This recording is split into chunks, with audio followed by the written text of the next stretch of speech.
Hey, what's going on, MD? It's AKIM Williams here with my boy Antonio Echeverria here at the Coliseum Gym out here in Queens, New York. About to train some chest and triceps, so let's get ready to rock. Let's go.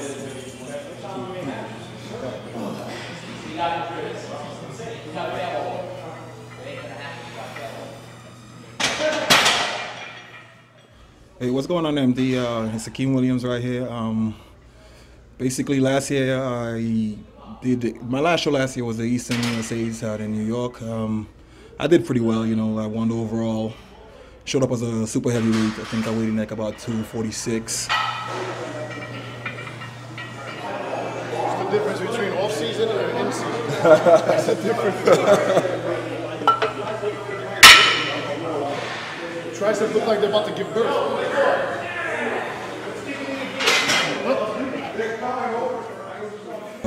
A week before that, I went to nationals, and I really didn't like the way I looked there. So I made a few changes. You know, I realized my body responds different to different type of carbs and whatever. So for the Easterns, I carved up a little bit differently, and it worked for me. You know, I did a mixture of sweet potatoes and oats.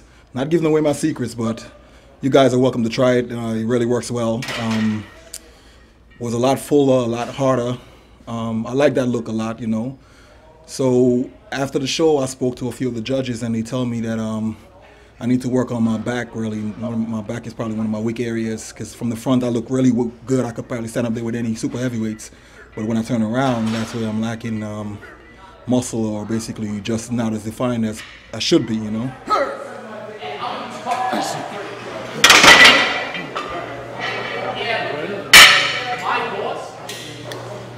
Not that strong today. But I'll try the 4 plates. I never benched in this gym before, and the incline is a little bit high. I'm not making excuses, but it's a lot different, you know. When your feet barely touch the ground, you can't really push with usually legs to push off. So it's a challenge, but I don't back down from the challenge.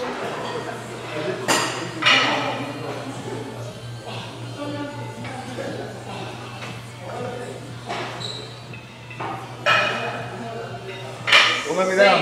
Never. My life depends on it. So I took this whole off season off. I skipped the USA's, which I did pretty well last year. I came in 5th in the super heavies. So I decided to skip that show, go for the North Americans, train throughout the whole off season so I could make the improvements in my back. I felt like I did that, you know. If anybody knows me or follow me on Facebook, they'll know that I'm pretty crazy when it comes to deadlifting. You know, I usually go up to like 8 plates. So did a lot of heavy training for back, and hopefully come 3 weeks to the North Americans, you will see the improvements that I've made.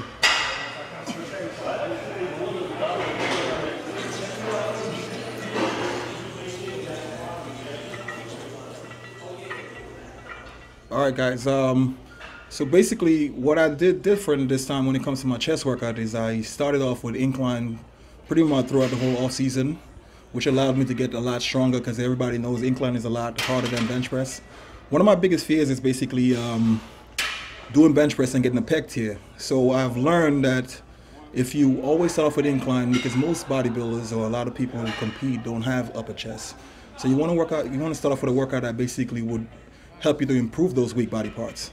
So I started off with the incline. You know, incline allows you to be a little bit more humble when it comes to pressing. You know, you can't really do crazy amount of weight you're doing and you're doing flat. So I've been able to get up to probably 4 plates. I know it's not that crazy, but it's good enough for me, you know. I have a big chest. I don't have to work really hard on it, and you get a lot of results. I get the results. I've seen the results from starting off with incline and then moving to the other presses has really helped my chest to grow during this off season.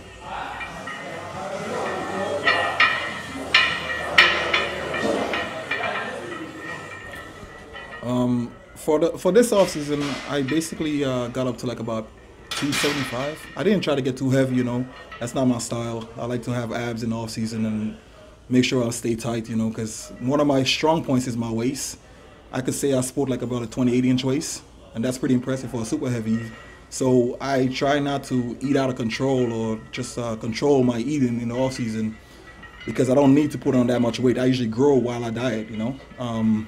Anybody who's been following me know that I started off in 2010 as a light heavyweight, And we're in 2013 right now, and you could say I put on at least like 50, 60 pounds of muscle, so I have no problem growing, you know. That's one of my strong points.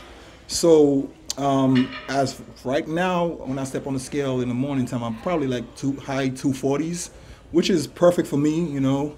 I'm not going to be the biggest guy on stage. I don't plan to be the biggest guy on stage. I just got to bring the type of condition that the judges look at me and know, like, okay, he's ready to cross over, you know, he's ready to turn pro. And that's what I plan to do for this North Americans, you know. I've been doing this for 3 years, so within those 3 years, I made a lot of improvements, and hopefully the judges will see that come 3 weeks at the North Americans.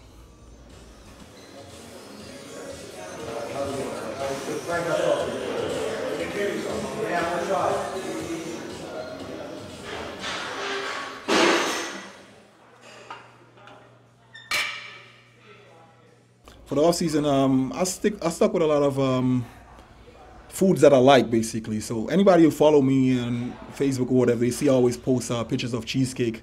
I'm a huge fan of Junior's cheesecake, so during my off-season diet, I incorporate a lot of strawberry cheesecake. You know, I love that. You know, I also do a lot of ravioli and Chef Boyardee.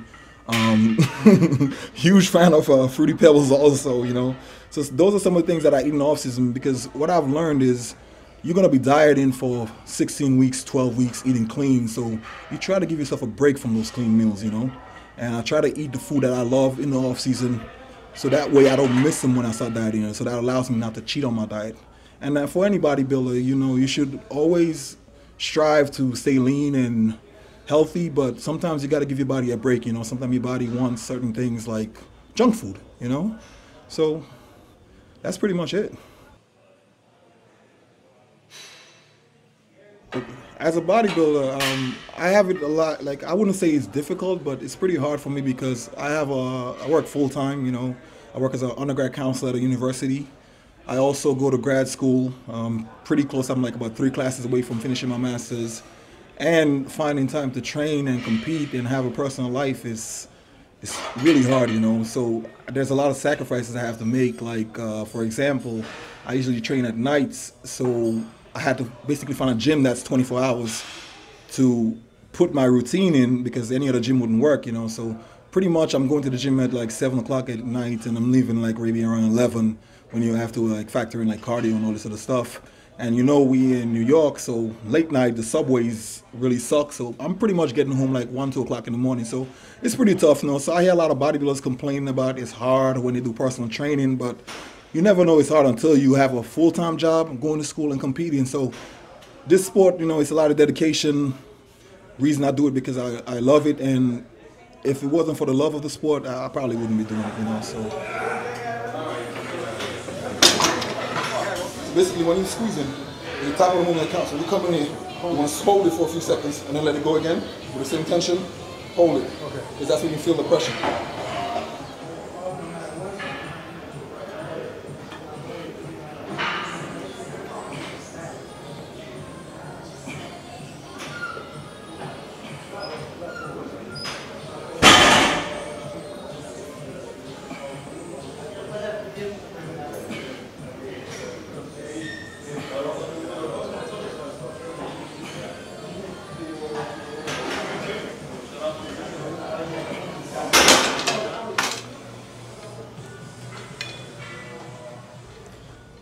Okay, guys, so whenever I train chest, I usually incorporate chest and triceps together, because I feel like after you finish training chest, your triceps is already getting work basically from the chest workout, and the blood is already in that muscle, so you just have to do as few exercises as possible to get the maximum result from that muscle.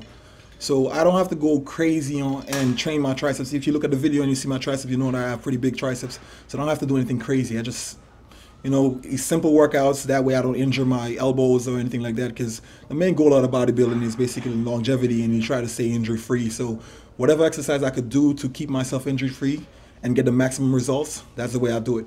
So for example, if I do back, I usually train back and biceps, you know. So those are some of the tricks that I've learned that help me with my progression over the years, and you guys are welcome to try it anytime and see if it works for you guys.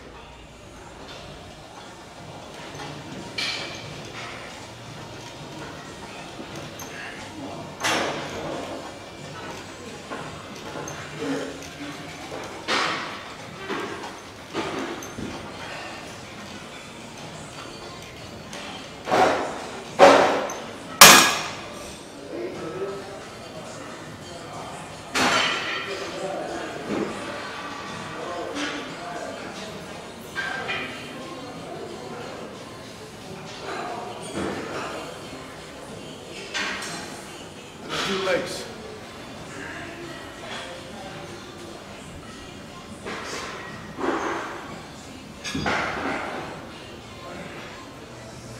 So this is my little tricep secret.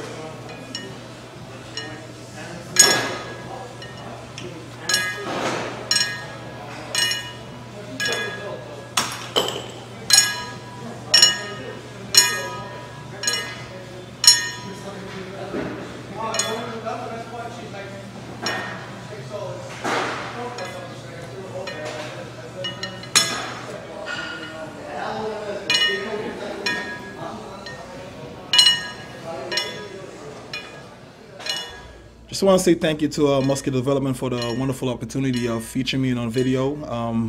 It's really great. Thank you for the exposure. Also want to say thank you to Coliseum Gym for providing the environment, great gym for us to work out in.